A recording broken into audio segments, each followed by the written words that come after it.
guys, welcome back to my channel. Welcome back to the Viks. For those of you that don't know me, my name is Tidi Vilagazi and I am sort of like the full version of the Viks now. For those of you that know, you know. And today I'm sitting with an incredible friend of mine. Woo!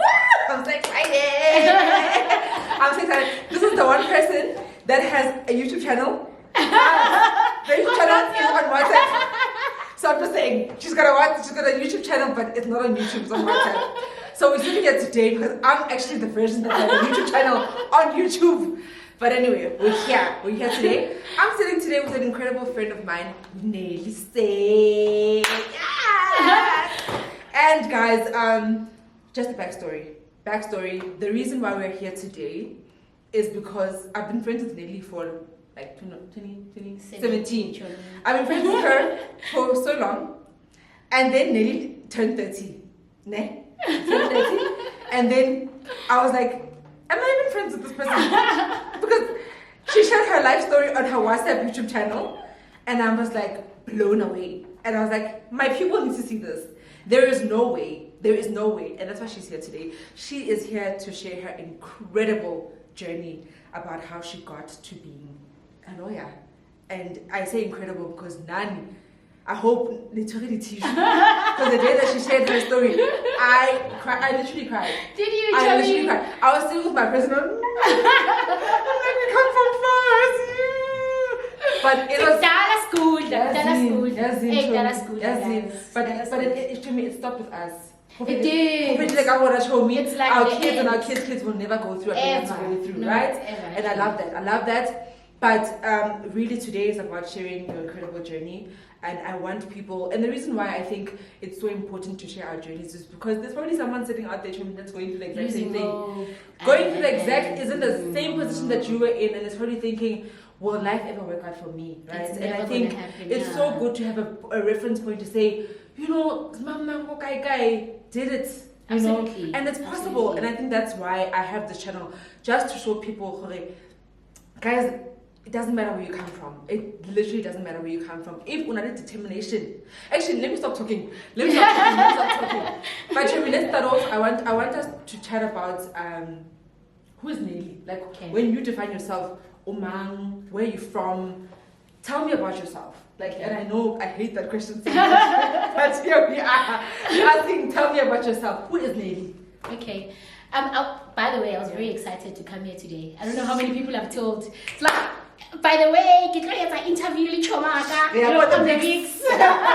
Love it. I actually left the office. I was like, yeah, interviewing, and then it was an actually like job interview. But anyway, so I always refer to Thokoza because that's where I'm from. Yes. So Thokoza is a township in the East End, where the East Enders at. Yes. It's a township in the East End. I am one of, I always say 5 kids, but my parents actually had like 6 kids, right? So I'm one of 6. So the other guy, well, my brother. You say it like he wasn't your brother. Guys, I never met him.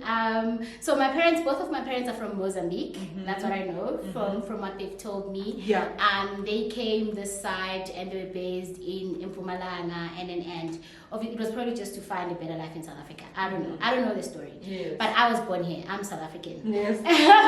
Just in case anyone was doubting it. Admitted that South Africa. Love it for you. Love it. So yes, guys, I was born here and have 5 other siblings. Yeah. Well, there's now like 4 of us, down from 6. Yes. I must always remember to count my brother, guys. Please. Born to my mom and my dad from Thokoza, born, bred and raised at Thokoza. I think I should call myself a big dreamer. Well, I don't know if it's big, wanting to I'll get to that. We'll get there. Yes, born to Thokoza, and I was just I don't know, how far back do you want me to go? Is it like who's Neli? Yeah. Whatever, when you think who's Neli, Tell me that. I call myself a lean lawyer. If anyone is here and they know me on Instagram. Yes. Neli the lean lawyer. I'm an attorney at Bowman's. I'm a mother, proud mother of 2. I have a son and a daughter. And married to the most amazing man. What I'm saying, Seng knows what we know about Seng is that he's the most amazing man. He is, he really is. And so I just want to understand, to me, you say your parents came from Mozambique, they came to Mpumalanga, and you ended up in Thokoza somehow, right? And so your life growing up, what was that like? Obviously you had siblings, and I say that because when I think about my life growing up, and you know what's funny to me is that I've actually never shared my life story. Like I've never actually shared how I grew up. But I love those stories. But how was your life growing up? What did you like when you think about where you come from? What does that look like? What did that look like? Did you grow up in an affluent home? Did you grow up in a home where what did that look like for you? So I wouldn't say it was affluent, right? But I also wouldn't say it was sokola. So my dad used to work as a boiler maker, right? Okay. I know it's something in engineering. I don't know exactly what he does. Yes. And he used to work far from home. I know that he was mostly based in Mpumalanga. Then I lived with my mom and my siblings. And Mkozi. I don't know if you guys know what Mkozi is. Okay. She was Tonga, so naturally. Yeah. You guys know we are business women, business Love people. Love it. So my mom was Tonga, and she used to sell like amazimba, like those kind of things, amazimba. And then she used to sell, you know, those dopa panty people, the clothes. But I know them very well. I know them very well, too. My mom used to be that person. I think I have a very faint memory of us having the privilege to choose stock or pili before it goes outside, you know. So it was a happy home. Like I was happy my dad would be back like every fortnight. You know. Every fortnight he'll come home, and those were one of like my best. I have very few memories of my dad. Yeah. But I do remember him had like a fortnight Arisakobo Magic Company, Magic Company. What's that? You know, it's I think it's in Chomiko kai mo na little place mo bapalwang man. There's a casino, there's whatever. But anyway, those are the very few memories I have of my dad. He was a family man. I recently shared pictures of him, and then his sister, my aunt, commented, I was like, your dad was such a family man. I was like, okay, I have like memories there and there. And then we lived with my parents. I was in a nuclear home. That's nice. But for a very short period of time. Yeah. Because why was that short? My dad passed on in 2001. A very truly, I told myself I'm not gonna cry today. Listen, I told you guys, I don't wanna cry because despite, you guys will see why I'm saying this, despite all this trauma, but I feel like my life has turned out to be very beautiful, and I'm very grateful to God. And let me just tell you a story. Okay, so my dad passed on in 2001. So it was I told you guys that he comes home fortnight. Yes it was a fortnight. It was a Friday. I'm walking back from school, and then there was I'll never forget Nontlantla.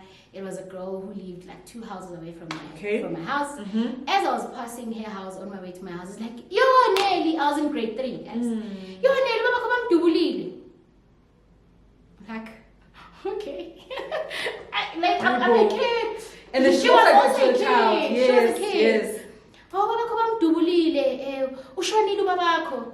I'm like, hey, boo. And you understand that I haven't seen this guy. It's the whole fortnight. Week. Yes. I know that it's coming. It's going to be nice. You're excited. You're going to be happy. You know, I'm walking.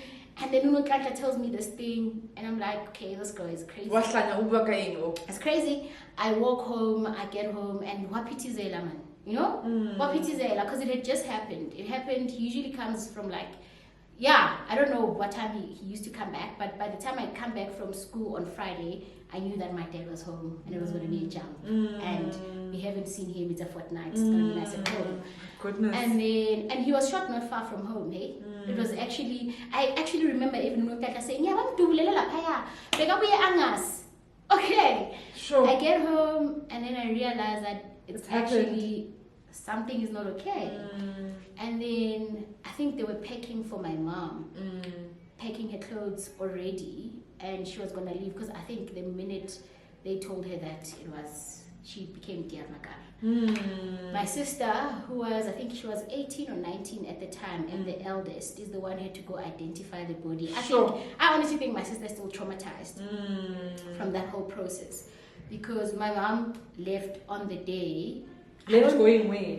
I think she went to her parents' house. Okay. I don't know what was happening, guys. You were young. And unfortunately, no one has really been able to tell me the story in detail. Yeah.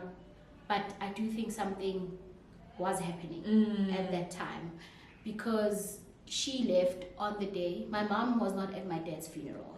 Like, she was never there to bury him. And since that day, my mom was never okay. Like, she was sick since then. And then they were packing for her, and they're like, yeah, umamu ya hamba. And I'm like, what the hell is happening? You know? Ubaba ushonile Neli, bamdubulile, he died on the spot. And I was like, sheesh, okay, guys, to be honest, I don't remember anything else. Yeah. I mean, I remember the funeral, and I just remember my aunt shouting at me for crying. You know how black people are, like, oh my God, oh my gosh, like. But that's actually it's so traumatic, especially at that age, to go through that, you know. But I think when I think about how you told your story to me, that was probably like a defining moment for you in your life. It really was. Because I remember you said your dad passed away, and then your mom got sick, obviously, and then her being sick at Thoko Thaba. How many years after your dad passed away did your mom? So my mom passed away in, when did we pass matric, 2012. Yes. So my mom passed away in 2012. Okay. 2012, when I was starting varsity, because we did our matric in 2011. 2012 was the first year of varsity. Yes, correct. So my mom was gone, then my siblings and I were just all over. Like, family members kicked in to try help. And I'm saying we didn't really have money at home, but my dad was one of the people who were doing well in the family. You know? And then from then, after his passing, that's when I had to go through the phase of having clothes donated to me. So this is just, let me just take a step back to me. So your dad passes away, your mom goes, and then you guys, in your siblings, you get taken away to different parts of the family, right? Yes. Okay. And now life is different now compared to what it was. Yes. Okay, yes. And now life is different. My mom was with my two other young siblings. And then my older sister, the one I said became responsible after my mom got sick, she fortunately, I don't know if it's fortunate, she tried to make life for herself here. She stayed here in Gauteng. Then my other sister, who comes after the eldest one, went to live with my aunt. I went to live with my mom's brother. And my mom was with my two other siblings with her mom in Mpumalanga. Okay. And then it got so crazy because that year, I don't know if it's fortunate or not, but my dad passed in November. So it was just going to a new year. Yes. So you could actually even go to a new school. I went to a new, that's why I'm like, it was fortunate because it worked. Yeah. I guess it worked. I got a new school where I started in Jan. And I was a top student there. And it was a Tswana school. Like, I will mention that, me. Mention, yes. I left from Mfunde Ngubela, which was in Thokoza. It was a Zulu school. I got there, I was a top student. That has always worked. The theme of your life. Fortunately. Theme of your life. Fortunately, I had that. Yes. You know, if there's one thing I'm really proud of, is that. I had that. Went to that school, lived with my uncle. I'm gonna have to cut some of the things. Okay. I can't go. Okay. And then I lived with my uncle there. But it got so bad because I remember a year, I think I lived with my uncle for a year. And then the following year, one of the two siblings that lived with my mom came to my uncle's house. Told me she didn't know me. Yes, she didn't know me. It was legit like we're strangers. Shame. You know? That's how far apart we became after my dad passed. Yeah. I just remember standing there with her and my cousins, and it was like, she probably thought I was one of the people. Literally after my dad's passing, my family was like, became so crazy. You know? But anyway, we found our way back to each other, fortunately. My sisters fought because, I mean, I'm very grateful for my uncle for taking me in. if there's one thing that I know how big it is, it's being able to take in someone else's child and live with them. You know, I am saying that life changed after my dad passed, but it changed for everyone else around you. Exactly. But my uncle never let me sleep, guys. And I know that life is worse for other people out there. That people go to bed in empty stomachs. Fortunately, that never happened to me. You know, as tough as everything was, like he made sure, and I just want to give him that because there were challenges, a lot of challenges. To me, I learned we I need a couple like skolong ka chuni kena ling stempo sa ain.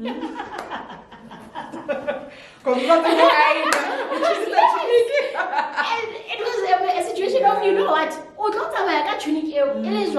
you know, as the top student that I was, you know, and So then, okay, obviously your sisters do the things they do the most to get you guys back together as a family, right?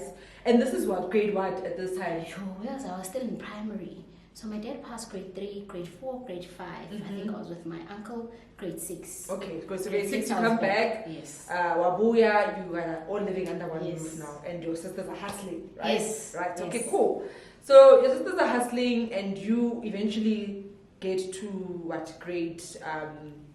When did the dream? No, actually, I don't want to even talk about the dream of the lawyer, right? So your sisters hustle, and was one of your sisters working on the kitchening? How did the kitchen thing come? So I'll tell you guys. So I wanted to say about the kitchening because so when I was your dream job to me was you wanted to be the person over the kitchen. Yes. Because that's all you knew. Yes. Right? That's all you were exposed to, right? Yes. Okay, cool. Yes. Tell us how that came about. Yes. Yeah. So the 2 years where I lived with my uncle and where things were really tough. There's a lady, kitchening, you know, who was my uncle's neighbor. And guys, that lady used to get nice things from kitchening. I benefited, you know, from some of those things. I really did. Like I really benefited from some of the things that she got. I don't even want to share the type of things that were handed down to me, but they worked at the time. And I was like, shit. This is the life. This is the one. Like, no ways, you know? And that looks like... That was the life. Yes. That was the life that you saw. This is what I want to do. Exactly. Yeah. And should I add, Neli Seng, where my uncle lived. But it was in Pretoria, which is like, it's really Mahayeng. Because this was my uncle's house, and then behind it, it was Ihlat, you know? So that was the life there, and honestly, the kitchening looked like the dream. The damn thing. The dream. You know, I remember I told her I did say on my WhatsApp YouTube channel, I told her the raka Thoko kitchening. I was like, no way. I can build my house. I can build my house. All I have to do is build a house. From the Hualaka. And that's what made sense to me at that time. At the time. I mean, I didn't have school shoes at some point. She gave me school shoes from Kodi Kitchening, you know? And I was like, this makes sense. Yeah. No, my sister. Yeah. Maybe you must just connect me with the Hualaha or no.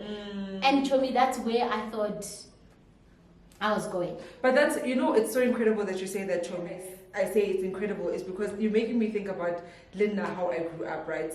And how the only reason why I knew that life could get better is because I could see my sister who was ahead of me be able to get better. So I never knew I could get a car. But when my sister got a car, I was like, oh, I can actually do it. You know what I mean? When I could see my sister get a job, I was like, oh, I can get a job. When I could see my sister get a degree, I'm like, oh, there's such a thing as a degree, I can get it. And the reason why you see those things as accessible is because you see other people that are in your life being able to get them. So you can't look beyond what you know, right? You can't think, you're CEO, yako Standard Bank, because you don't even know there's such a thing as a CEO, right? So all that was accessible to you was this lady, having all this access and thinking, this is what I want to do, right? And that's why for me, I always say that giving people access is the most important thing. Like for me, when you can open someone's eyes, like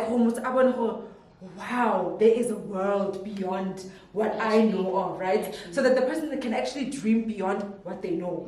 But anyway, yeah. No, absolutely true. What you're saying is actually very important, and it will speak into why when I was applying, when I had to apply to varsity, or when I was doing matric and had to apply and I didn't, it's because what is accessible to you and what's exposed to you is really what shapes you, you know? So how did you move from the dream of I want to be kitchen girl to ending up at Wits?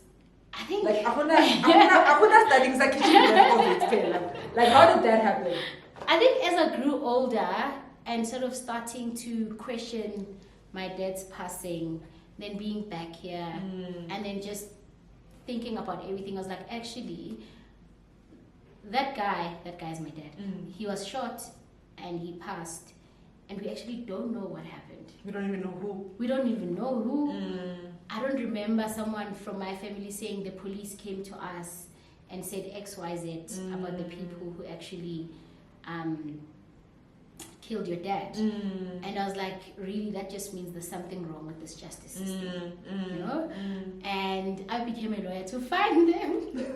Why are you laughing? That is a valid reason why we studied that. That's similar to why I studied law.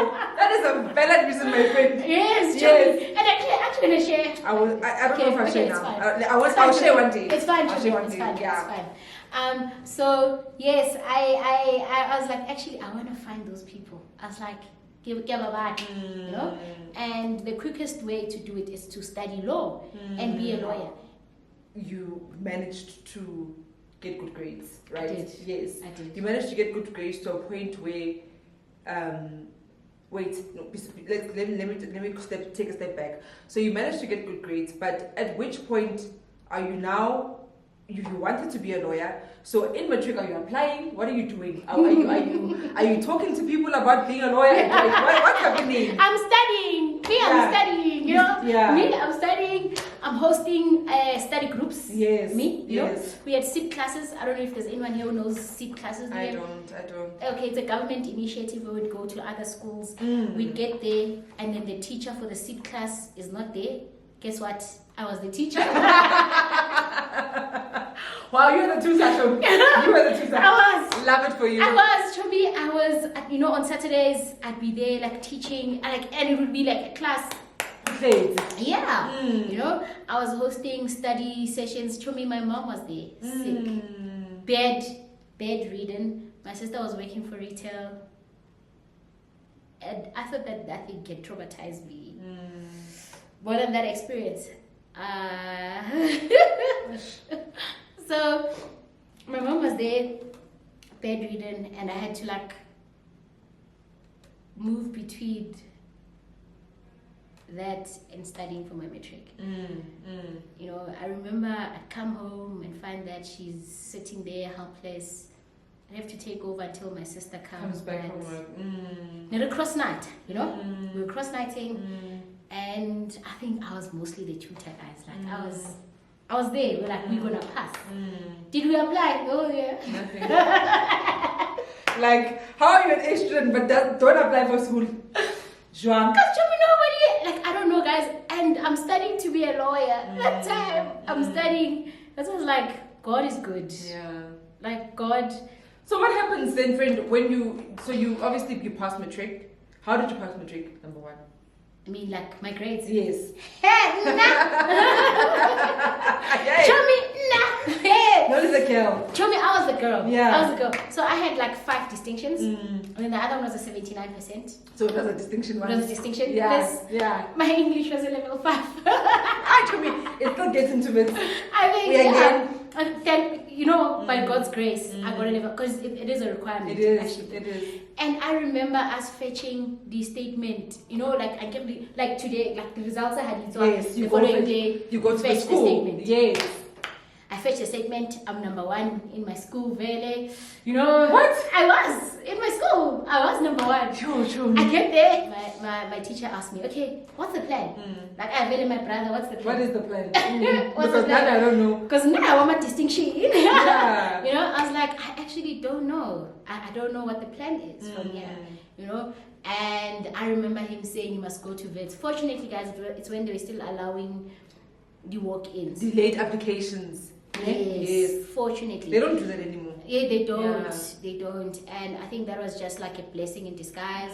And I was able to go and apply. I think the following day, what a mess. No, okay. I had a friend who came with. I remember going to Wits, Senate House. I had my statement, I had my ID. I don't remember what else I had, and we're just handing them to this guy. He was like, okay, you know, what do you want? Yeah. Yes, I don't even think it was a point of what do you want. It was this is what what's what available. the space is. Yeah. But they had to look at your results first. Yeah. Right? I remember him looking at my statement. He was like, okay, we have space for BA. Yeah. What is BA? I was even know BA king. Yeah. Like BA, my brother. That's what I'll do. I'll do BA. I remember the guy that I was with going to withdraw the application fee, and then I applied for a BA there, and then that was it. I think I got a response very quickly, you know, to be like, I've been accepted. And then I don't know if you guys know GCRA, because I hadn't applied for bursaries also. NSFAS Dolo, you know. And then someone told me about GCRA. I don't know if there's still GCRA, guys. Please check if there are any matric students watching looking this. for bursaries. GCRA, for every government school, I know they give the top 3 learners funding. You know, during my time it was like 45,000. It wasn't a lot, but it went a long way. Absolutely, because it covered my registration. It covered the tuition. Yes, you know, so it does go a long way. And then I think I applied for NSFAS later. I don't remember when, but I ended up having NSFAS. And I remember the first few weeks, Kidula High, and then later I was able to do that for South Point. I think it was through GCRA. I think that money was a lot then too. And then I lived to go South Point. Everyone was excited. Bankekela laptop here, you know, my sisters tried. That's why I'm like, yo. So you get to Wits, friend, and obviously it's a different environment, and you're doing a BA. You don't even know what BA is. So how do you pick subjects? Because now BA it's not like they said modules. You have to pick, and now because you don't even know what a BA is, what are you picking? I'm laughing because I'm laughing. Okay. I'm laughing in anthropology. This is African literature. So it's registration day. Oh, guys. And then fortunately I see a girl I went to primary with. Okay. She's in the line. You know, I think she was. I know she was doing BA. What was social work called? It was BA social work. Something like that. Yes. So, but they modules were set, don't they? I think so. I don't know. But I was there moving around asking which crew do I join? My sister, I get directed. Then I see her. Hi, you know, do sharp. When's on? No, I'm doing BA social work. I'm like, it's my one. I sit next to her. You were gonna do social work too? I register for the subjects. I don't know. I sit with her. Gosh, like now. She's like, no, what are you gonna study? Are you gonna study social work? I'm like, no, I'm not studying social work. She's like, no, but this line is for social. Oh my goodness. So you then eventually get to the right queue, I guess, and you pick subjects. What do you pick? So I get there, and then I see they say I can major in law. I was like, hi, man. That dream. I was like, so BA and law, same. Yes. I was like, my brother, I'm doing law. Yeah. You know? Yeah. And I was like, okay, no, this law thing is following me. And then I majored in law, and then I took politics, then I took African literature. I love the African literature story because I think what the African literature story brings me to is what a lot of students face in university. You're a top student, you get to Wits for the first time, there's these subjects you don't understand, and you get your first fail in life. Some people are used to failing, so they're not shocked. How does that make you feel? Oh, Chomi, I couldn't believe it. Yeah. I couldn't believe it. First assignment, African literature. we had to write an essay. I don't even remember that essay, what it was on. All I remember is that I failed it. Yo. And I just questioned my entire existence of being there. Yes. And then imposter syndrome. Like Yes, my friend. Am I supposed to be here? Exactly. Because besides that, in varsity you get there and then you meet so many different people, guys, from the way they dress, the way they talk, the way, because even clothes, I was still having a clothes struggle back then, I joked about how I had to buy a shoe every 2 weeks. And how you already told me. Yo. So I'm dealing with all of that and then I fail. I'm like, I'm not even meant to be here. Why the hell did I even think I'd make it here? Obviously I've just been, I was just being taking a chance. I've been making it by chance. Because what is this? I've never failed anything. I've always been like an A student throughout high school and primary, and then boom, I failed African literature.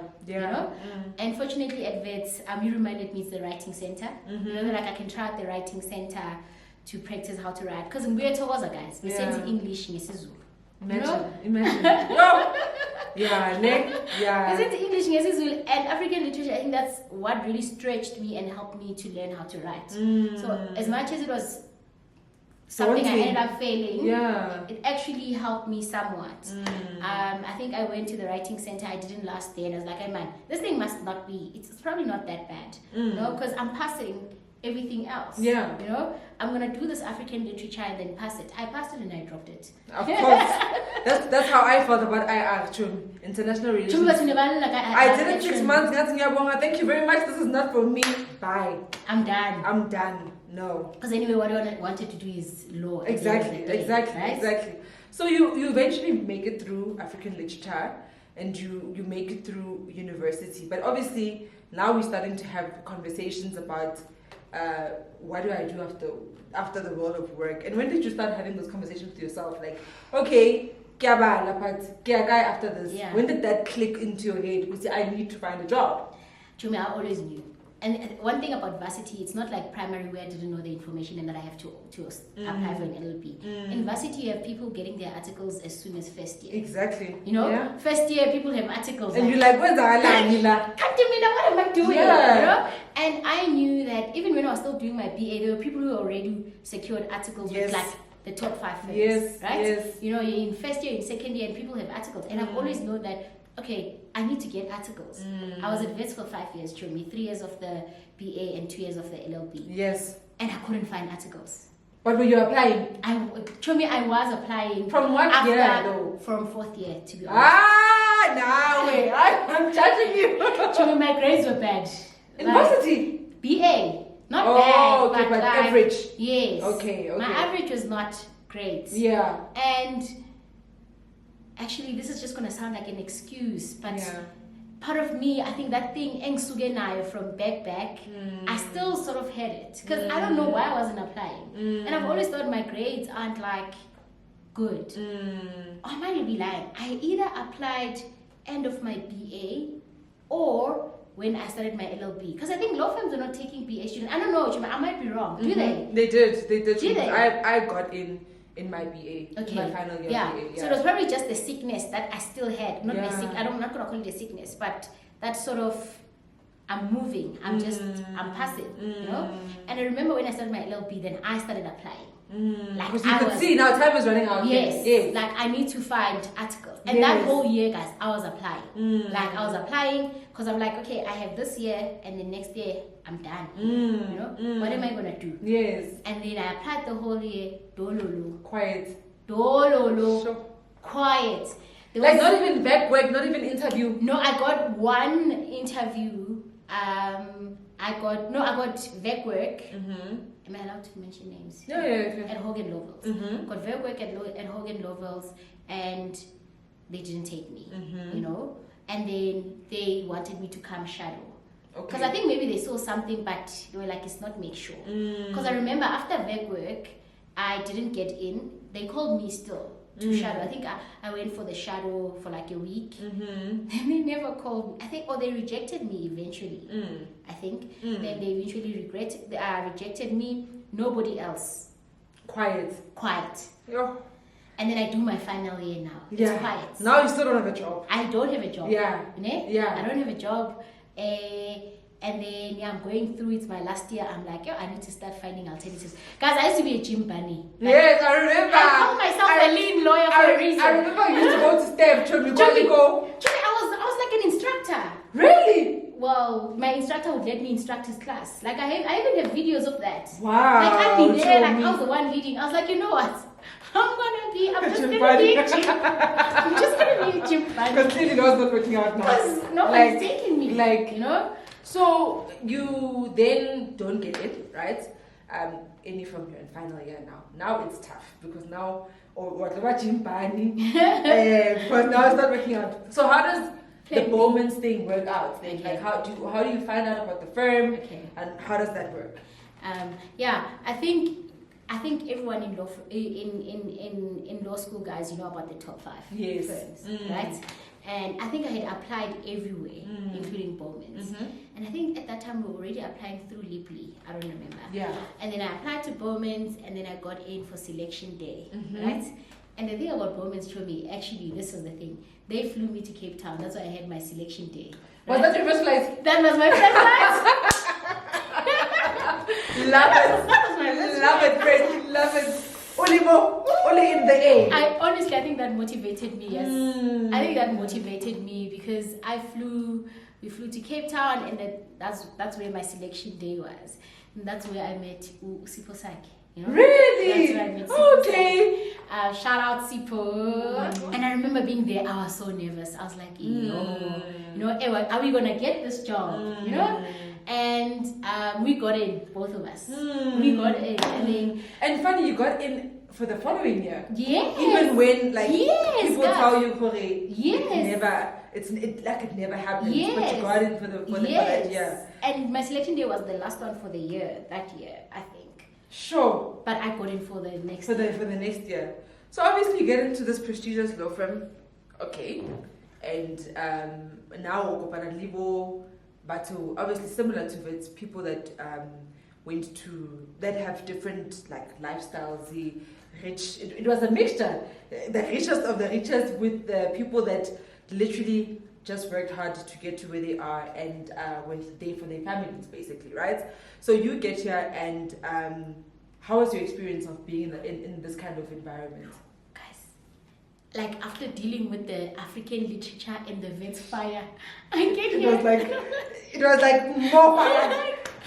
Fire! More fire! You get here and it's still the same thing that I felt at Wits. If it was probably more. It was probably more, yeah, because people speak a certain way. You know, when people speak, guys, I don't even have a car.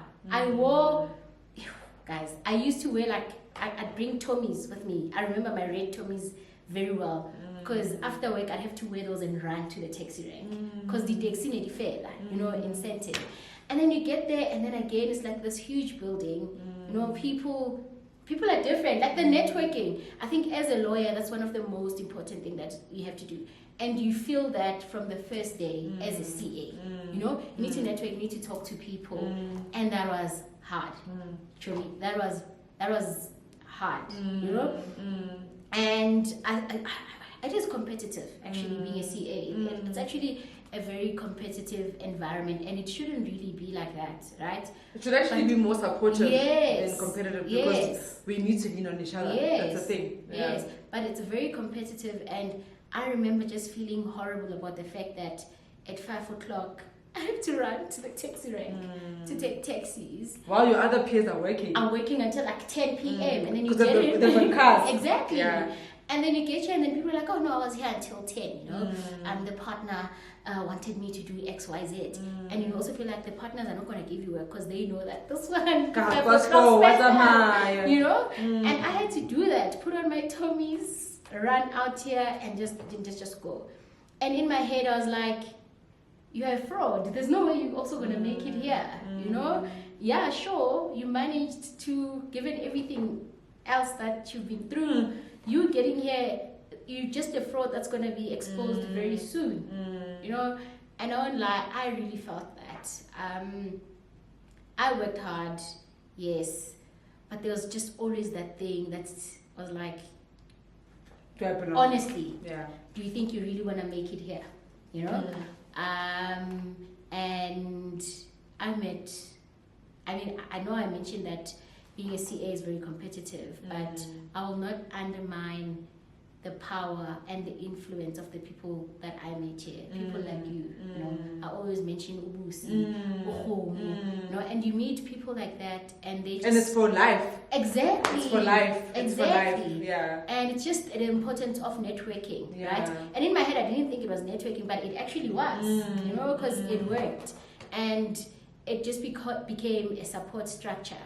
You know, when you get here, no matter how hard you feel like this is, you are always able to build a support structure. And I cannot, you know, undervalue the importance of that.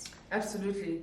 But yeah, no, I absolutely agree with you, Chomi. And I think that as hard as it is and as hard as the journey has been, you need to celebrate having been here, you know. And I remember you said in the end of your, like when you were talking on WhatsApp, you were like, maybe it's just luck. Maybe it's always been luck. And I literally said to you, I look at your life and I'm like, you know, there's some things that you cannot explain. Like there's certain pivotal moments in your life you're like, this could have not been me. Like this could have, because there's no way to me that you can get to Wits, you've never applied, you're doing a BA, and then they say to you, BA law. Like Anjani, Exactly. like that's God. That's literally God being like and can control, or you must get to wherever you need to be. So that really is, now when I look at your life, that's how I look at it, to say, you know, literally it just looks like it was God that took over your life and made sure that you are the person that you are today. Because some lives are not explainable, some things are not explainable. It's literally, and I'm not discounting your hard work. That is absolutely the reason why you're here today, because you worked so hard, you pushed. There was no, your circumstances at home didn't affect your ability to put in the work, right?